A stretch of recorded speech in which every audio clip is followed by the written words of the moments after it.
Welcome to the Business Spotlight podcast. My name is Kay Cote, and I'm your host for today's episode. And today on the show, I have Henrik Johansson, co-founder and president of Gemba, as my guest. We're going to be learning about his business, his journey to business ownership, best practices, and challenges that he has faced to give you that inside look to what it's like to build and operate a business. Welcome, Henrik. It's so great to meet you. Thanks for being on the show. Thank you so much for having me. I'm excited to be here. Wonderful. Well, before we dive into all things business, I'd love to share a little bit about you with our audience. So feel free to share a bit about yourself. Well, I am Swedish. I grew up in Sweden, went to school there, and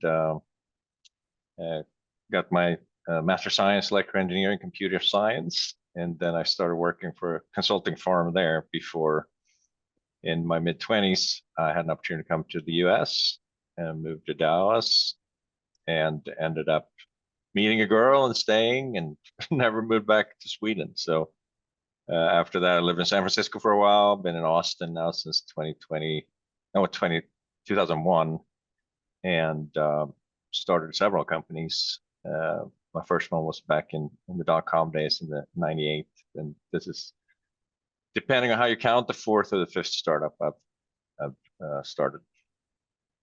Oh, wow. That's incredible. Well, I love that story. I especially love a good love story too. So that's kind of a fun, just cherry on top of the conversation. And so now you've been in business, and before we dive into everything about your current company, tell me about the name because that really intrigued me right away. Yeah, it's kind of fun to say Gemba, Gemba, Gemba. But the origin actually comes from it's a Japanese word, Gemba, which literally translates to the place where value is created, or where value is created. And it's a term that's used in lean manufacturing. You may have heard of Kaizen manufacturing. It was a methodology for how to streamline manufacturing that was developed in Japan in the 80s. And Toyota was one of the leading drivers of it. So it fits very well with Gemba, what we stand for and what we're all about. It's connected to manufacturing. It's connected to creating value for customers. So we love the name. With the Japanese word actually doesn't have an H at the end.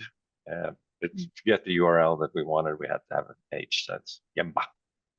Oh, wow. Well, that is really incredible too, especially I really like that translation of like the place where value is created. I think that's a really powerful statement. So, Yeah. yeah, excited to dive in even deeper into this. So how did you, first of all, what is Gemba? What kind of company is it and what do you do? Yeah. Great question. So Gemba, we really, our mission in life is to democratize product creation. And we're talking then about consumer product creations, right? Real physical goods, not software products. So anything from soft goods, apparel, clothing, textiles, to hard goods, so kitchen appliances, home and kitchen stuff, sports and outdoors. So we have built a proprietary software platform that has the intelligence of how to make pretty much anything.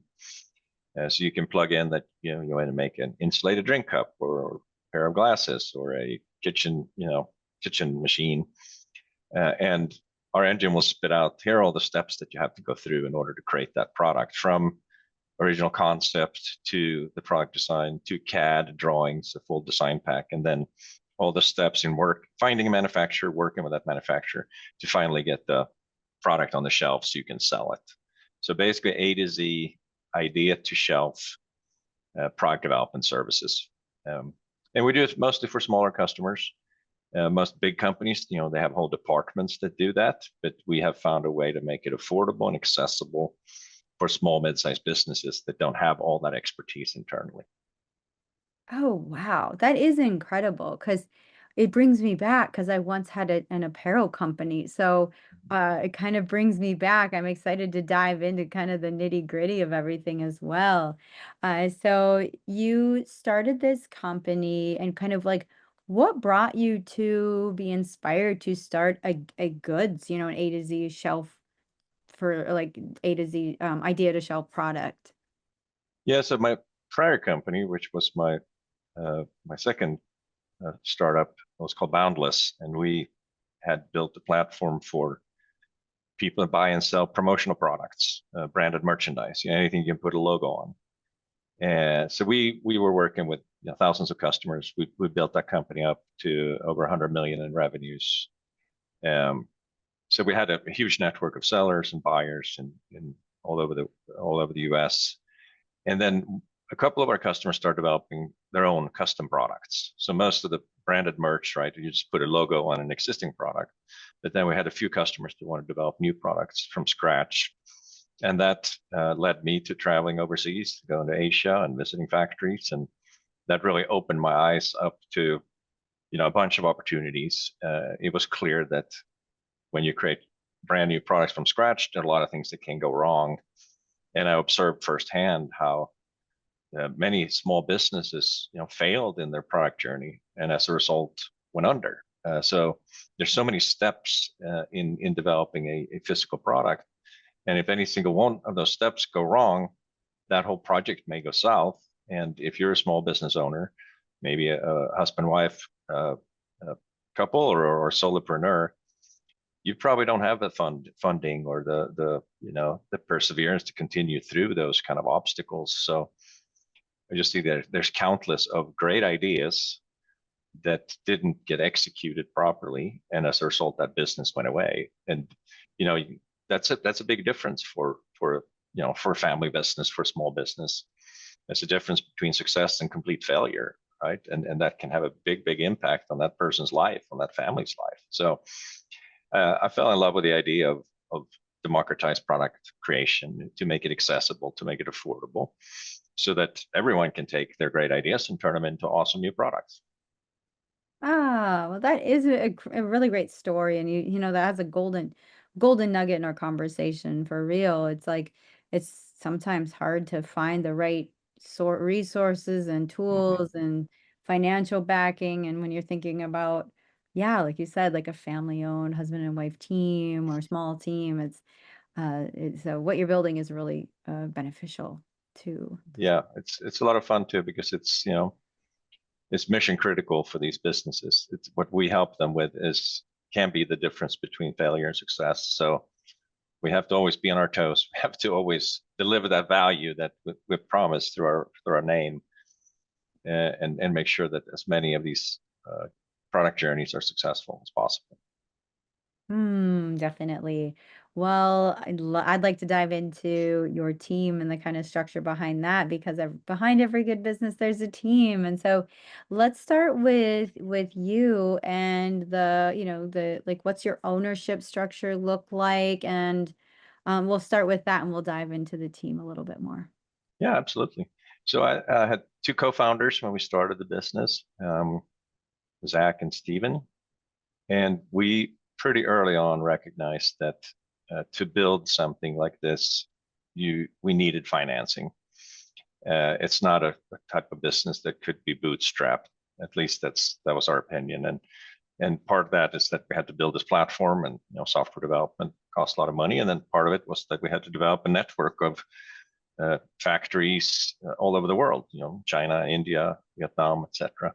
And then also build a network of experts, product designers, electrical engineers, mechanical engineers. So it's a big undertaking, and we decided that raising some venture capital was the right way to go. And I've done that in a couple of prior startups, so I was familiar with that process, and I had a network of people in that world that made that relatively straightforward. So we raised a couple of rounds of funding, which then allowed us to grow much faster than if you bootstrapped it. So we actually raised $11 million Series A round of funding in 2021, and that allowed us to grow really fast, and we built up the team, and we're almost 100 people by the end of 2021.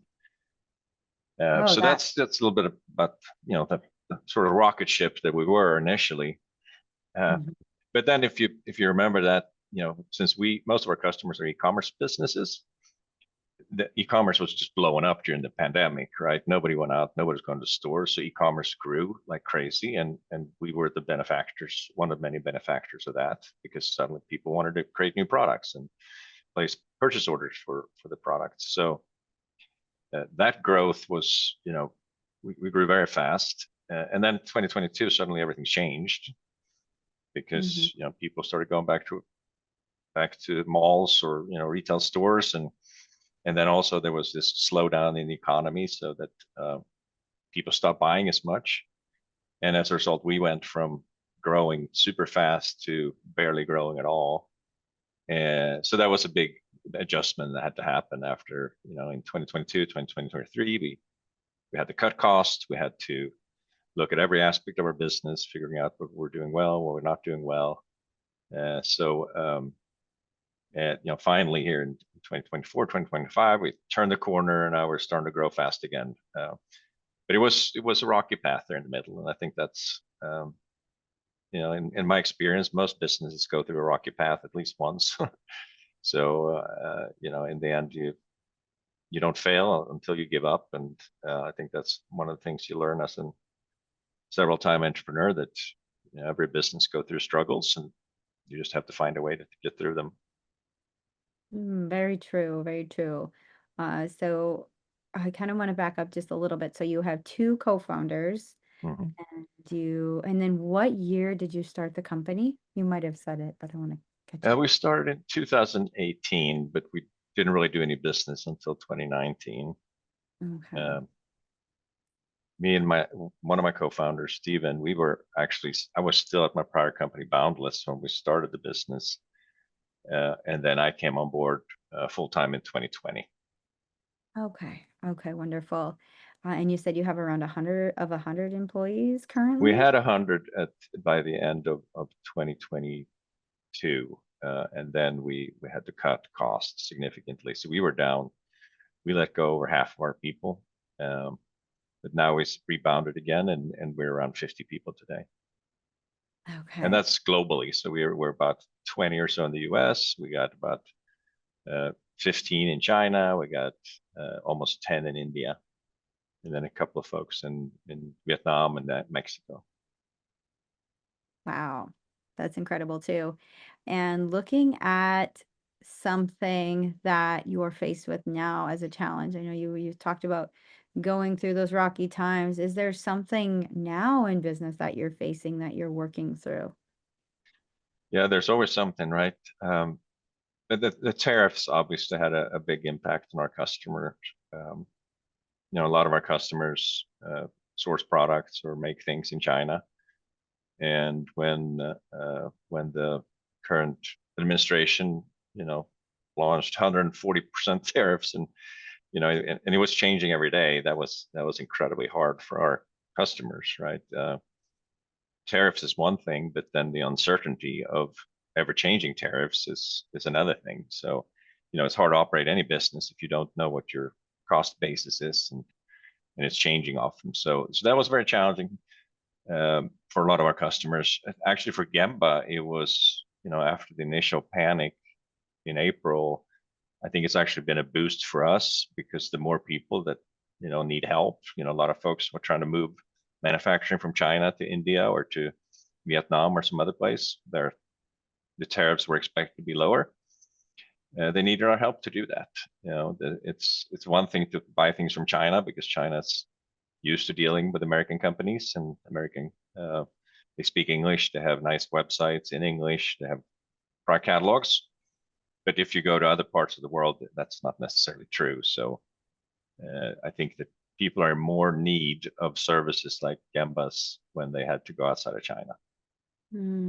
Yeah, that makes sense too. I was going to ask you about the tariffs, that was affecting you, and especially as a goods business. And so, what are some of the things you're doing currently? I know, are you like to mitigate some of those uncertainties? Yeah, fortunately, we had built a team. We didn't put all our eggs in the China basket. We early on invested in India, in Vietnam, and in Mexico to make sure that we had factory networks in those countries too. So, while what happened in April was unprecedented and surprising, I think, to everybody. It was already a trend that costs in China have been increasing over the last decade. So China is no longer the low cost labor capital, right? It's much cheaper to make things in other countries. So there already had been a movement. A lot of the big U.S. companies like Walmart or Nike or wherever, they have moved a lot of their production out of China.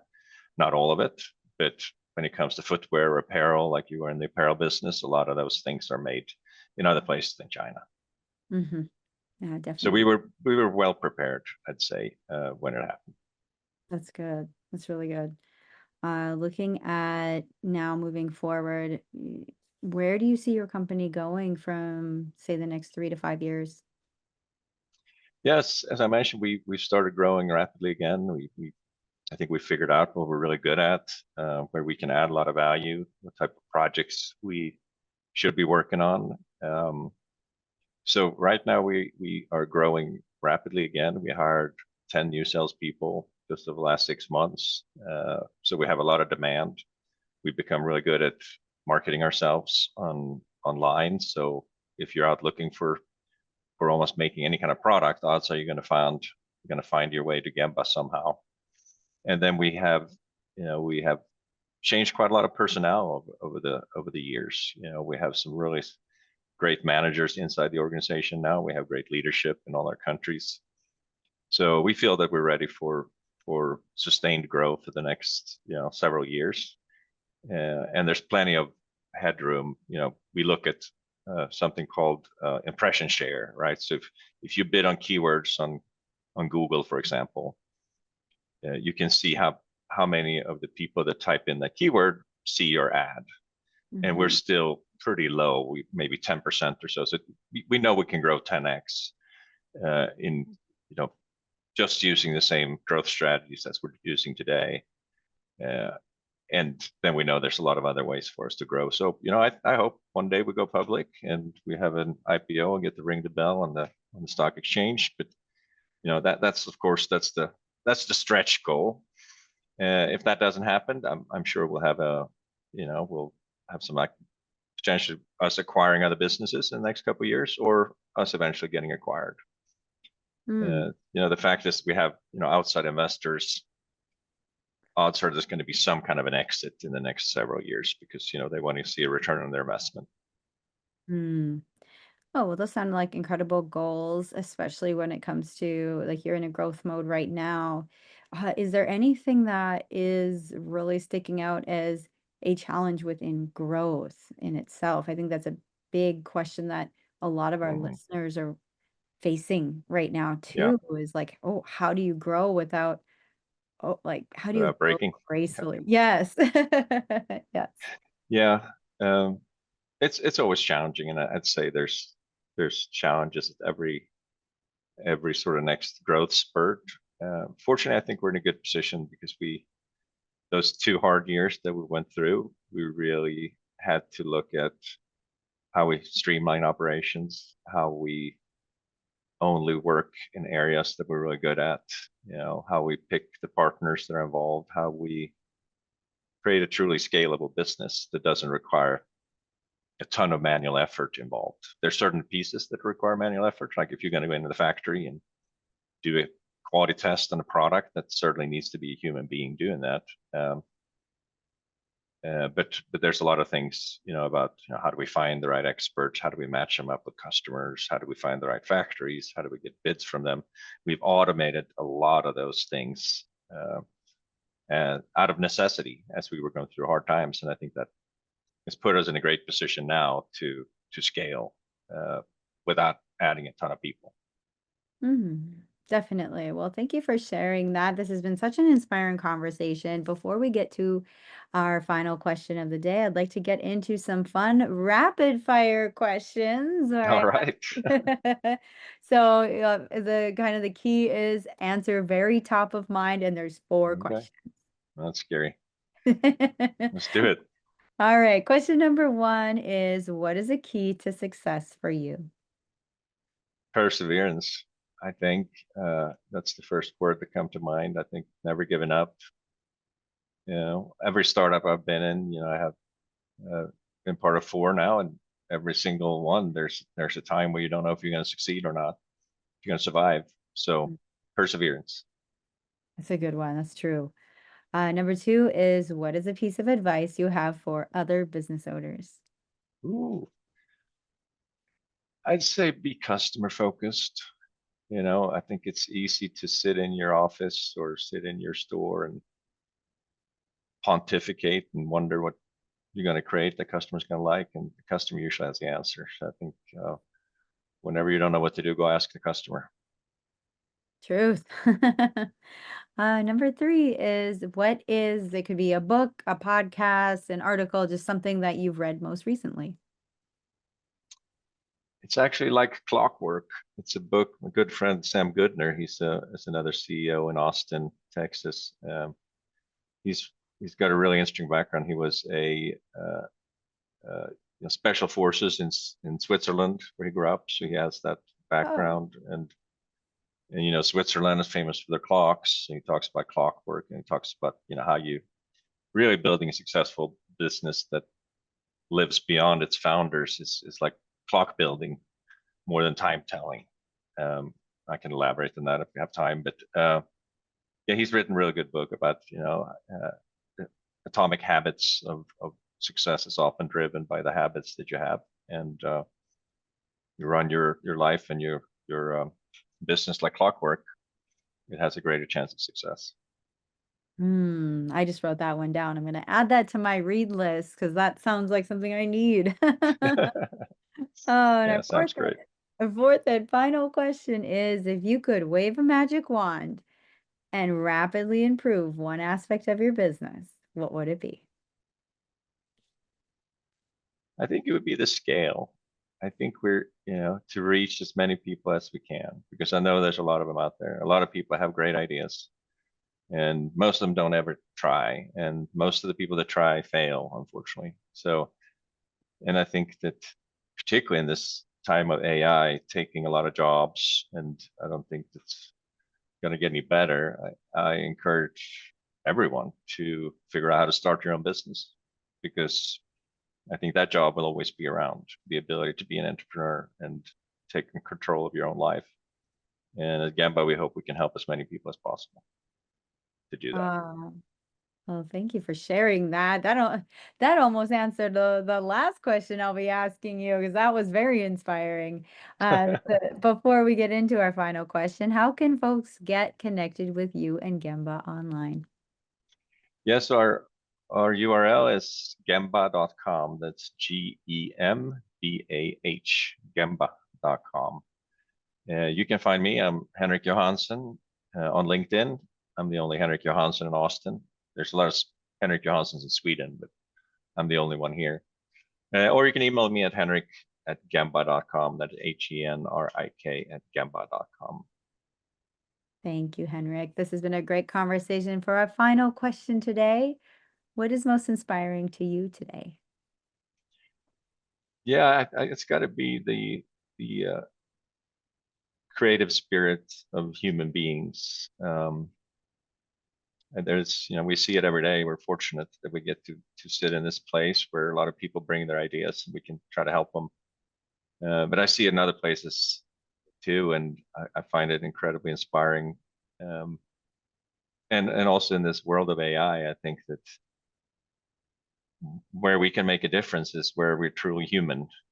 There's nobody like UK in the whole world, and no computer can emulate you. And I think we have to. We don't have to, but I think now is a good time to recognize and see what really makes us human, what makes us different, and what do we, as an individual, have to contribute to the world and bring it. Very, very inspiring words. This has been such a great conversation, Henrik. Thank you so much for sharing your time with me today. Thanks, Kay. It was a lot of fun.